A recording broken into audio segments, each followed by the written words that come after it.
பிரான்சில் அரசாங்கம் கொண்டு வந்துள்ள புதிய கட்டுப்பாடுகளுக்கு எதிராக மருந்தக உரிமையாளர்கள் தொழிற்சங்க போராட்டத்தில் ஈடுபட்டுள்ளனர்.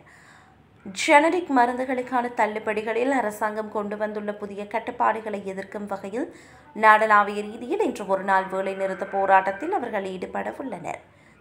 புதிய சட்டத்தின்படி ஜெனரிக் மருந்துகளுக்கான தள்ளுபடிகள் 40% படிப்படியாக குறைக்கப்பட்டு 2027ஆம் ஆண்டுக்குள் 20% ஆகும்.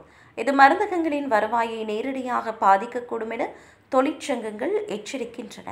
லாபம் குறைவதால் மருந்து நிறுவனங்கள் பிரான்சுக்கு வழங்க வேண்டிய மருந்துகளை வெளிநாட்டு சந்தைகளுக்கு ஏற்றுமதி செய்யலாம் என்ற அச்சமும் உருவாகியுள்ளது. இதனால் மருந்துகள் பற்றாக்குறை ஏற்படக்கூடிய அபாயமும் உள்ளது. இந்த சூழ்நிலை தொடர்ந்தால் சுமார் 6000 மருந்தகங்கள் மூடப்படக்கூடும் எனவும் ஆயிரக்கணக்கான வேலைவாய்ப்புகள் பாதிக்கப்படலாம் எனவும் மருந்தக உரிமையாளர்கள் தெரிவித்துள்ளனர். மேலும் மருந்துகள் வழங்குவதுடன் மருத்துவ ஆலோசனைகள் உள்ளிட்ட பல சேவைகள் தரமின்றி குறைவடையும் அபாயம் உள்ளதாகவும் அவர்கள் கவலை வெளியிட்டனர்.